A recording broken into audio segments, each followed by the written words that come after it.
Am I the jerk for jumping out of the way when my niece and nephew tried to push me into a pool, resulting in natural selection taking place? Posted by you/scaredweakness6250. This all happened today. My folks decided to host a barbecue because, I guess, that's what older people do.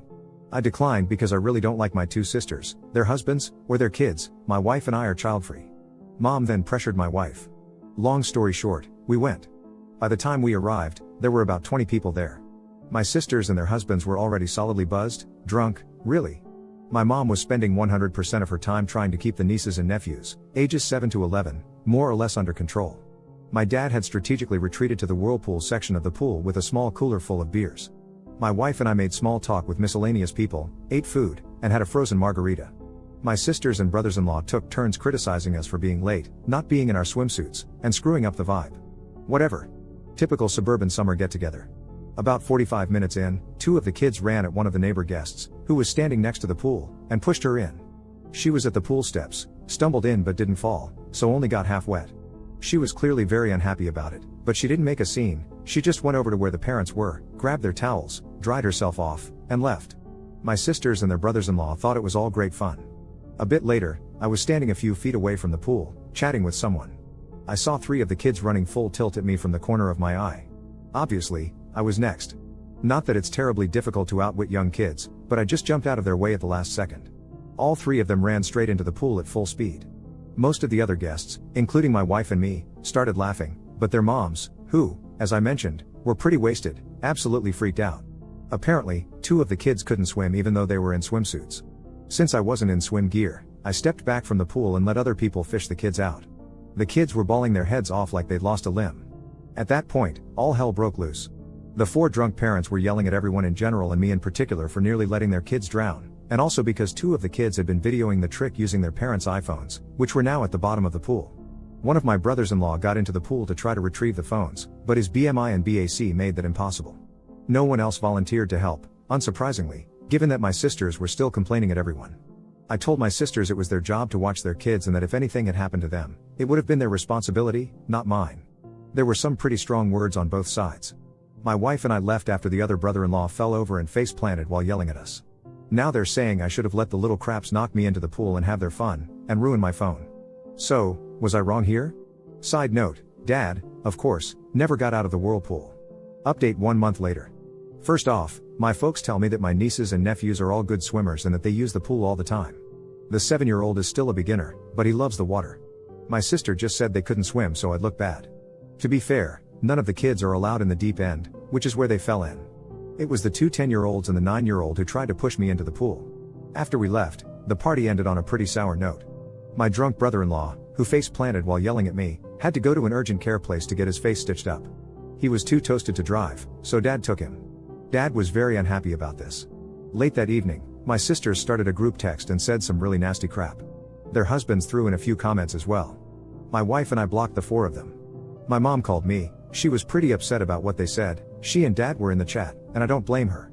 Because of the texts, my folks insisted my sisters and brothers-in-law come over the next day, Sunday, without their kids to get some things straight and lay down some ground rules, Mom's wording. The result was a contrite, if unenthusiastic, apology from the siblings via my mom's phone. I'm glad my wife was with me when they called. Her hard stares kept me from saying what I wanted to. I just told them, thanks, and that we felt no need to discuss it further. Since I thought things were settled, I unblocked them. That evening, I got a text from one of the brothers-in-law telling me the phones cost $1,200 and asking when I'd be paying for them. WTF?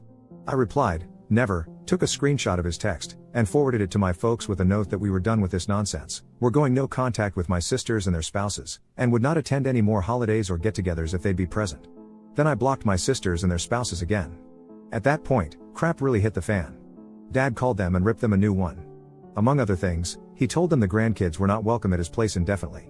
Since my mom regularly provides free babysitting, that got them pretty rattled. He also banned them from using the vacation house and told them my wife and I actually own it, not he and Mom. This completely freaked them out. Both of my sisters' families use the place a lot, including having their friends up for weekend getaways. This was very much out of character for my folks. They'd clearly had it. And for reference, I never wanted my sisters to know we own the place.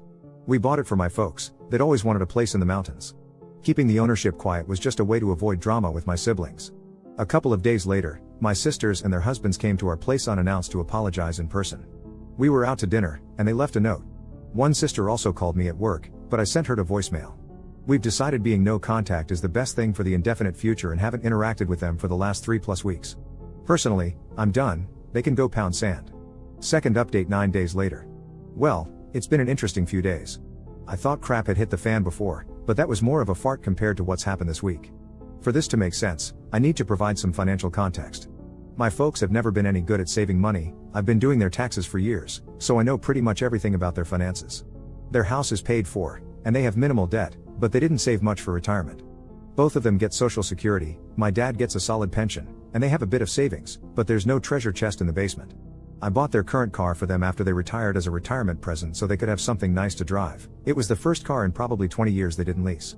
My sisters are convinced our parents are dripping with money and that they'll be leaving everything to the two of them since I don't need more money, so they've never cared about saving either.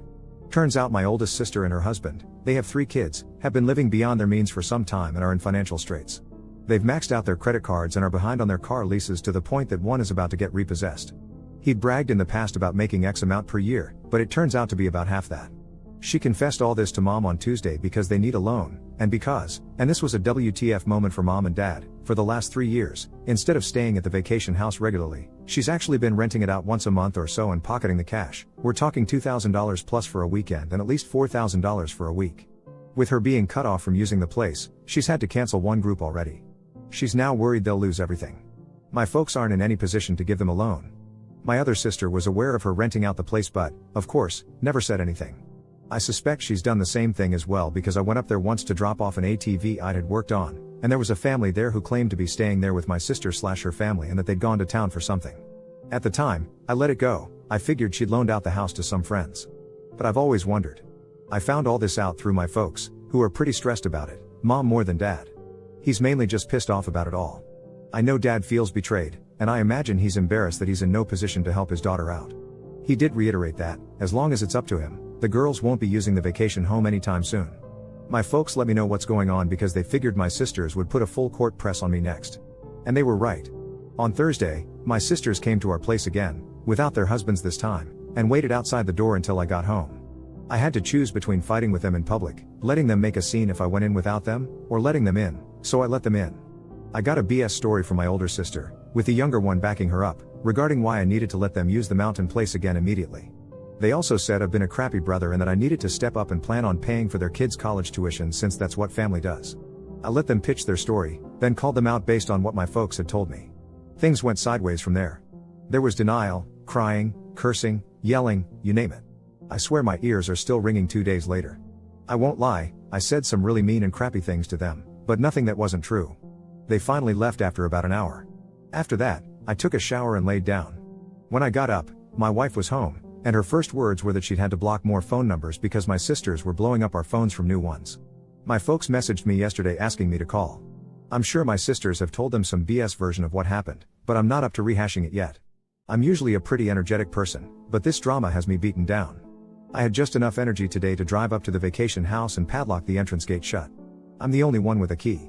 I'm guessing that will be enough to ensure my siblings leave the place alone. They'd probably die trying to walk 400 yards uphill to get to the house. Third update 2.5 weeks later. Yet another update regarding the chaos that is my extended family. I thought it might be time, given everything that's happened over the past 2 weeks. After my sisters came to my place, my mom and dad told me they were done managing the vacation home. It sounded like the sisters had been pressuring them to let them use the place again. Basically, my folks handed the responsibility for the place over to me and told me it was my problem from here on out. Up until then, they'd kept track of who would be using it and had taken care of routine maintenance, replacing worn out items, etc. In any case, they decided they didn't want to be in the middle of all this drama. While I don't blame them, I'm disappointed because the damn place was supposed to be something for them to enjoy and hang out in, and they used it regularly. Plus, I've never cared that they let my sisters and their families use it, because really, I've always thought that was my parents' call, even though I technically own it. But now my folks are going to be in the position of not having access without me being involved, and that changes the whole dynamic of the place. I've taken several steps to secure the property. I already mentioned that I locked the gate. It now has a heavy-duty chain and the best lock I could find. I also did a full reset on all the door keypads and created all new codes. Security cameras were installed yesterday, which is actually pretty cool because the installer convinced me to put a high-resolution one that looks out over the valley. The system cost me way more than I thought it would, but the peace of mind is worth it. The installer also put up signs on the property saying the place is monitored by video. I also installed a heavy-duty lockout for the water shutoff/drain valve. I hope to hell I don't lose the keys for it, because if I do, it's going to be a pain in the rear to remove. I haven't told anyone but my wife that the water is locked off, and again, only we have the keys. Last week, I got separate calls at my office from both of the husbands, trying to convince me to let them use the house like they always have. The older one had gone up with some friends for a guys' hangout but couldn't get in because of the gate lock. He was pretty pissed and embarrassed about being locked out. I'm sure he would have broken the lock if he could have. During his call, he kept bouncing between being pushy and playing the victim. At one point, he threatened to rip that gate out of the goddamn ground. He also admitted they'd been renting it out to a few friends, said they needed the money, claimed I was ruining their business, and even said I should refund their guests' money. Me? F that. I should have recorded the conversation with him, but I don't know how to do that from an office phone anyway. The other brother-in-law just sounded like he was being made to call by my sister. He didn't really put up a fight when I told him not to plan on ever using the place again. In any case, I told them they can't use the place and not to ask again. At this point, I'm considering selling the vacation home. My wife and I won't use it enough to justify keeping it, and it's not like there's going to be any family get-togethers there anytime soon. I mentioned selling it to my folks, and their response was pretty much, whatever. I'd more than double my money by selling it. The place consists of 3 lots with gorgeous views and is at the end of a private road. But I'll probably wait a while to sell. Doing so now would be an emotional decision. My sisters and I aren't currently speaking, and I have no plans to initiate contact. I don't know what the status is between them and my folks, and I don't want to. On the upside, we spent an evening with my folks last week and went to a new restaurant that was nice. No one brought up any of this drama. Mom did update us on the nieces and nephews. She's spending time with them at their homes. Sorry this update isn't full of laughs or victories, that's just life sometimes. 4th update 1 month later. A couple of people have asked for an update, so here you go. I hired a guy to manage and oversee the vacation home. He lives in the area, takes care of his parents, and manages several properties. Some are vacation rentals, and others are weekend places like ours. He has access to my camera feeds and does a physical check on the property every week or two. I think he may have the best job in the mountains. He gets paid to drive around with his dog, walk around the properties, and hang out on people's decks whenever he feels like it. He also has access to a camera feed from a house near the start of the private road, which takes still shots whenever a vehicle passes by. It costs $450 per month, and he also handles basic maintenance and repairs on an hourly basis. He's friends with all the sheriff's deputies too. This arrangement has given me a lot of peace of mind. He even sends photos from his walks to everyone once or twice a week. I have to brag a bit about my parents. I got all this from them tonight at dinner. They were under pressure from my sisters to demand that I open up the vacation house to everyone for Thanksgiving. Thanksgiving up there had become quite the tradition for the family, though not for me or my wife. We've only gone once in 7 years. My dad refused to bother me about it because he knew I'd say no. Instead, they came up with what I think is a great plan. They announced that they were organizing the Thanksgiving gathering and, if everyone split the cost in advance, they'd rent an Airbnb in the mountains. Otherwise, they'd host Thanksgiving at their place, or one of the sisters could host it. This caused a fight between the sisters because the middle sister was all for the Airbnb idea, but the oldest one doesn't have any money.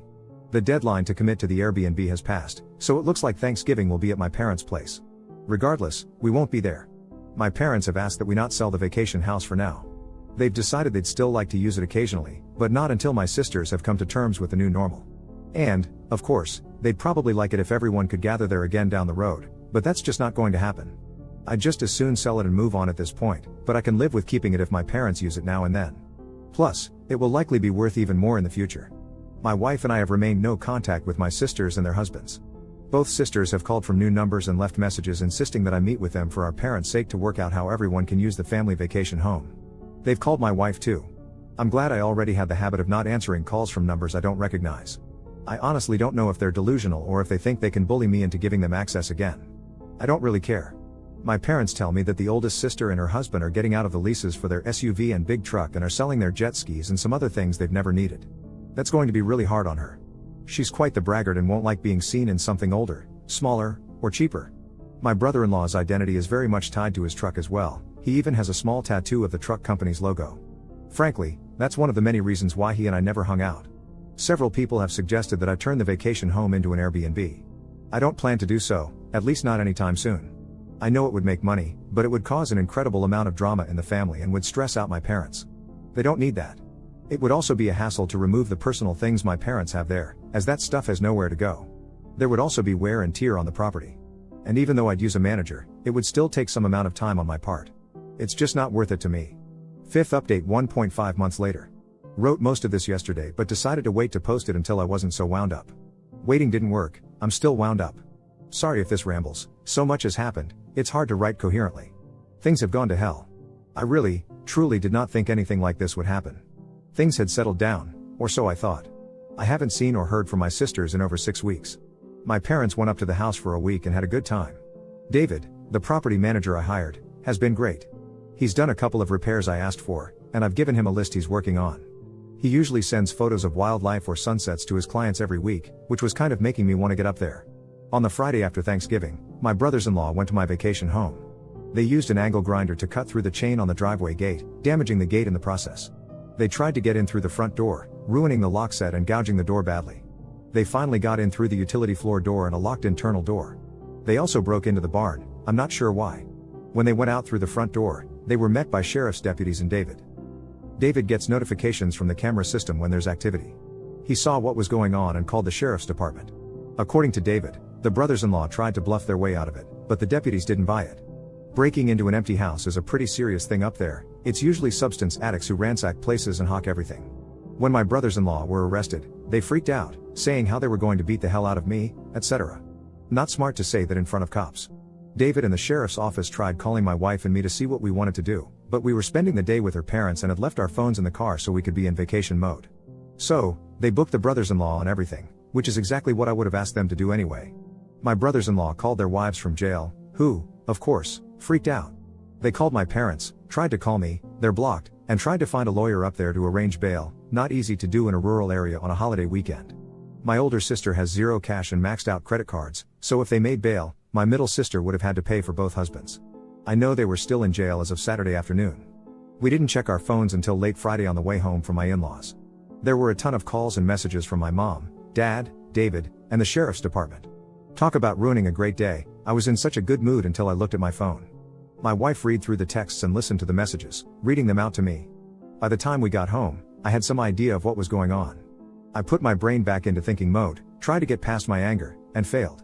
I called David and got the rundown on what had happened and how bad the damage was, which resulted in even more anger.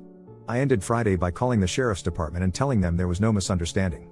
My brothers-in-law had absolutely no right to be on my property, and I wanted to press charges. I didn't call my parents back. I barely slept. I waited until Saturday afternoon to call my parents. They were both pretty rattled about it all, my mom in particular. My sisters had browbeaten them into telling me I should tell the cops it was all a mistake and that I wanted the charges dropped.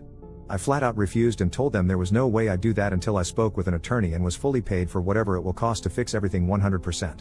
My mom was crying hard by the time we got off the phone, which, of course, made me feel like crap. My dad suggested it was time for a complete reset but also said he thought they needed to pay for the damage. I haven't gone up to the property yet. There's nothing I can do, and I'll probably go nuts when I see the damage in person. The photos are bad enough. I'm hoping to go tomorrow or Wednesday, but my job isn't one I can just leave for non-emergencies. I've left messages with 2 attorney friends asking them to recommend the right lawyers to go after my sisters and brothers-in-law.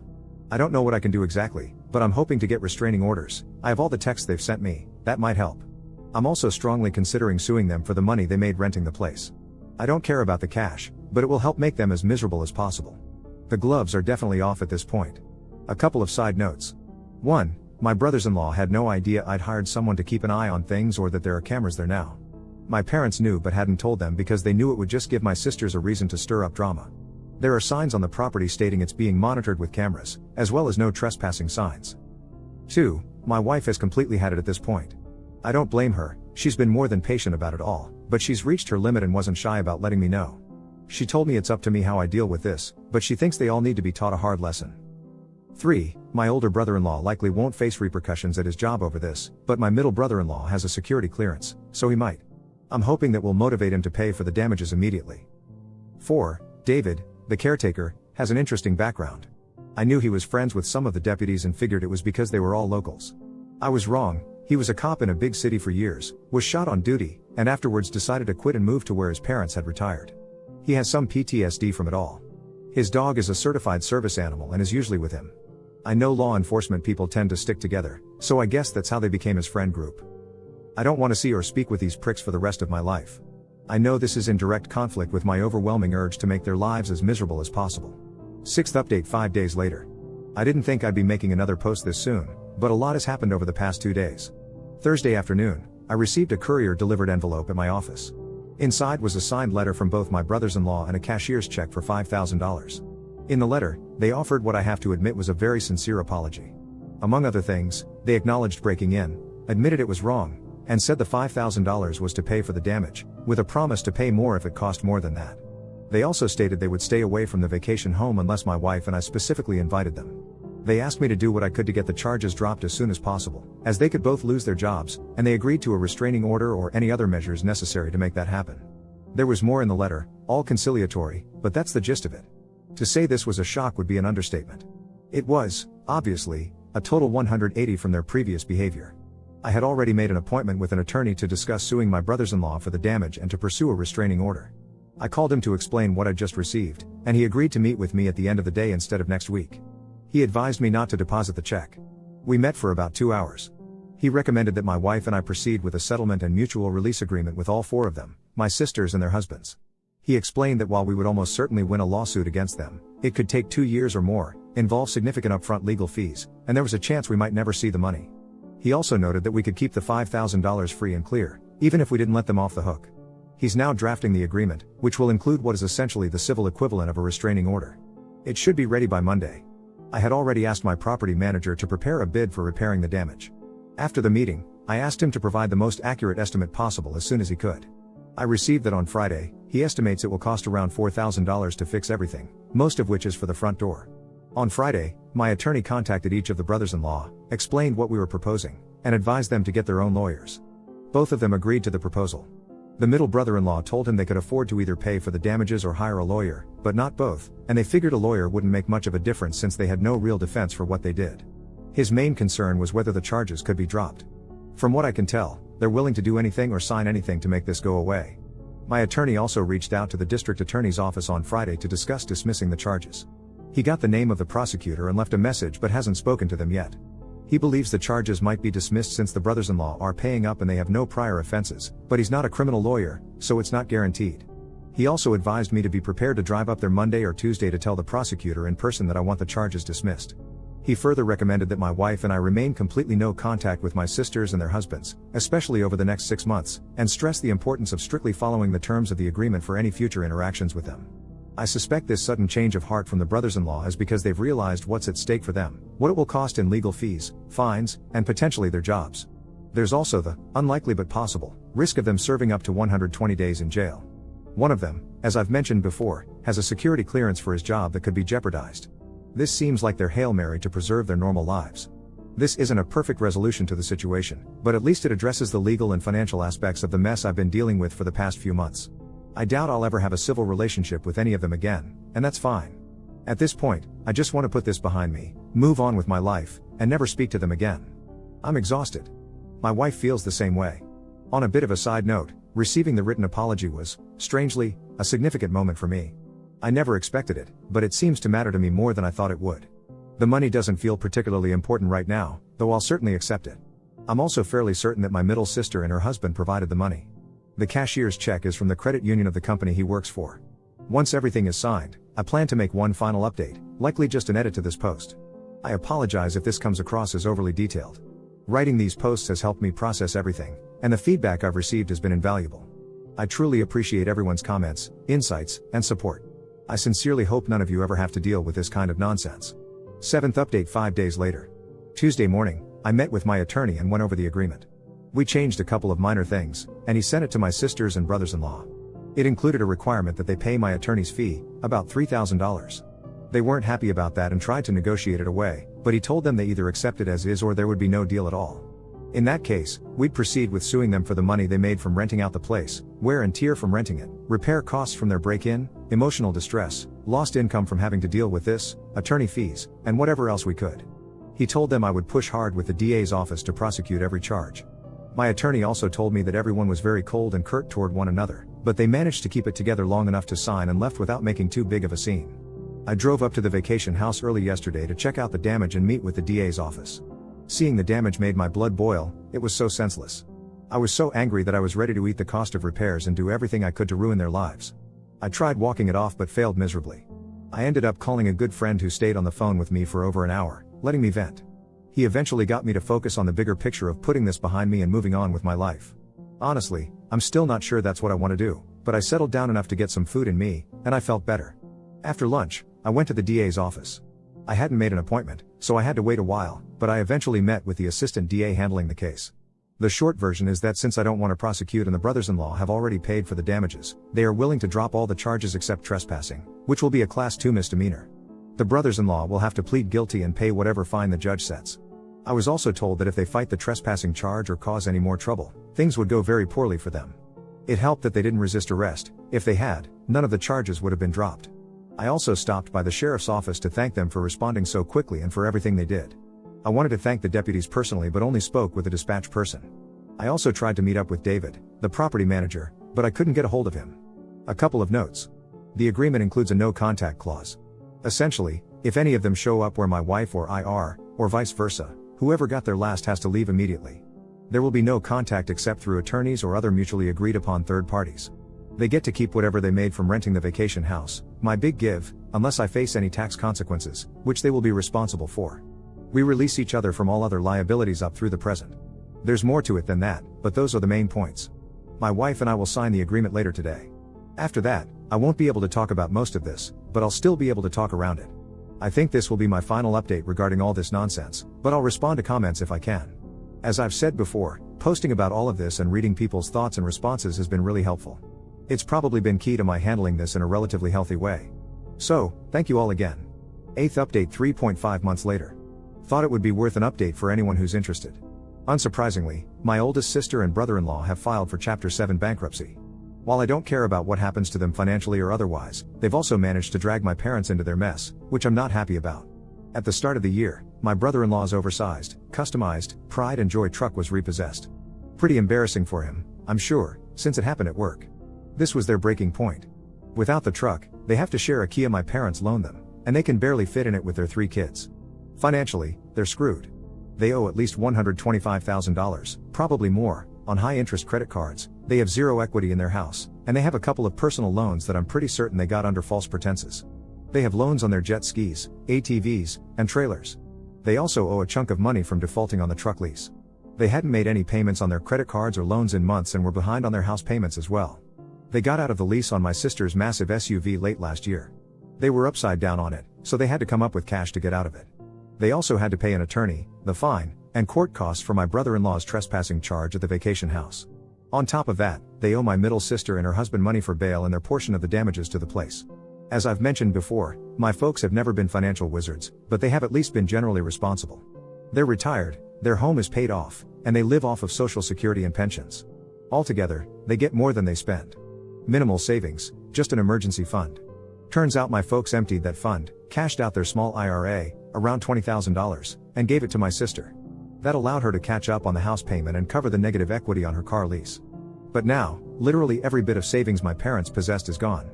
Plus, my parents have been paying for their groceries for several months and continue to pay the insurance on the car they loaned my sister.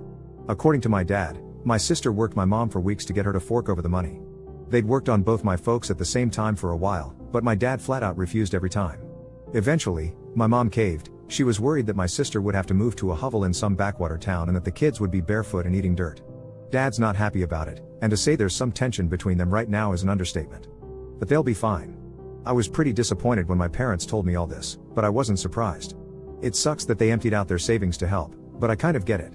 The way the bankruptcy laws are in our state, by getting caught up on the home loan, my sister should be able to keep the house.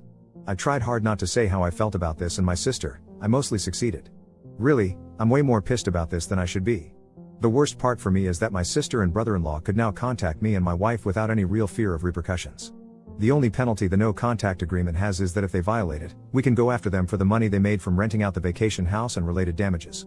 Since they've filed for bankruptcy, that's no longer an impediment for them. I'm hoping they'll leave us alone, but who knows? My folks also told me that my middle sister and her husband have hit a rough spot and that he's not currently living with her and the kids. Just a guess, but I imagine he's had it with the whole family dynamic that caused this nonsense. Not directly related, but on a brighter note, I've spent 2 weekends at the mountain house since the start of the year, once with my wife and once alone. Both times, there was a lot of snow. It was incredibly beautiful and relaxing. Very therapeutic.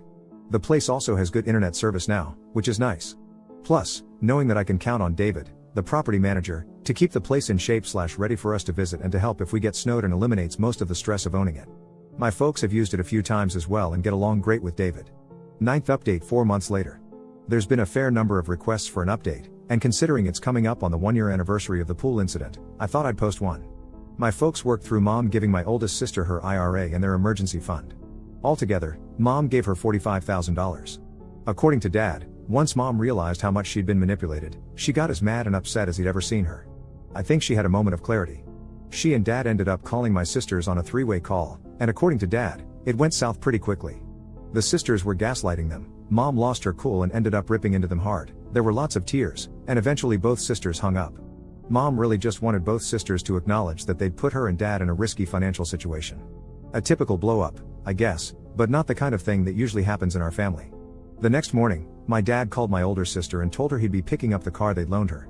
She tried to argue, but he told her it wasn't up for discussion. He got a neighbor friend to take him to her house as soon as he hung up and drove it home without talking to her. My sister called and went off on him, said lots of nasty stuff, which, of course, hurt him. But at least they have the car back. Dad also told me something that left me dumbfounded. For the last 17 years, they had been giving both sisters a grocery allowance of up to $500 per month. What the effing F? I'd thought I had a pretty good handle on where their money was going, but clearly, I was wrong. This started back when I was going to grad school and living at home. My sisters asked for the money because they thought it wasn't fair that I was living at home rent-free, and then it just never ended. In any case, my parents cut them off. Unsurprisingly, my sisters weren't happy about it. Who the hell gets an allowance from their parents when they're in their 40s? Because of all this, my folks and sisters quit talking for a while. I don't know if they've resolved everything, but they appear to be on speaking terms again, though my folks aren't having them or the kids over. I'm in don't ask mode, it's their business. My folks are using the vacation home fairly regularly. Currently, they're there for a 2-week stay and will probably make it 3. Unfortunately, my wife and I haven't spent any time there lately, other than me having made a couple of day trips to check on it and drop off some supplies. The property manager I hired, David, is still taking good care of the place. Side notes. My middle sister told my mom that the oldest sister had been making over $6,000 per month renting the house out, and that it had been going on for nearly 3 years. I'm pretty certain she didn't declare the income, so that's like grossing $8,000 to $9,000 per month. I will forever find it galling. My oldest sister and brother-in-law still have their house. My attorney checked up on their bankruptcy case. The court converted it from Chapter 7 to Chapter 13, which I believe means they have to pay back a lot more of their debts. My middle sister and her husband are still separated. I don't know if my middle brother-in-law has had any issues with his security clearance because of breaking into the house. I do know he's still with the same big defense company. At my parents' request, I've been working on putting their house into a trust. They want me to manage their affairs as they get older and keep the house safe for my sisters. I'm working with an attorney, but it's not done yet. My folks have asked me to be the trustee and have also given me full power of attorney. The best part about the last few months is that my sisters/brothers-in-law have left us alone and have stayed away from the vacation home. My wife and I are really happy to be back to our normal lives. Hope everyone else's lives are going great. 10th update 5 months later. Some folks have asked for an update, so here you go. In August, my attorney informed me that he'd received a letter from my middle brother-in-law. This was the first contact from any of my sisters or their husbands since they'd been arrested. It was a long letter, containing a sincere apology and a lot of information he thought I should know. The biggest revelation was that he and my sister are divorced, not just separated. He moved out and filed for divorce right after we made the settlement agreement. He and my middle sister kept it quiet until it was finalized. Their house sold in June, and she has since moved into an apartment. He explained that being arrested last year, along with my other brother-in-law, for breaking into the vacation house could have cost him his job and ruined his career, which became a huge moment of clarity for him. He shared that the dynamic between the 4 of them, my sisters, him, and my oldest sister's husband, had become totally toxic. He said they are all borderline alcoholics, or worse, and he needed to get away from that environment. He no longer speaks to my oldest sister or her husband. He also asked if he, my dad, and I could meet to have an extended conversation, as there were things he wanted to discuss in person. Frankly, I wasn't enthusiastic about it, but my wife thought it was worth considering. I asked my dad if he was interested. He was, so I relayed a response to my now ex-brother-in-law through my attorney, and we met over lunch. We talked for over 2 hours. It was exhausting. Ex-brother-in-law looked better than I'd seen him in, well, forever.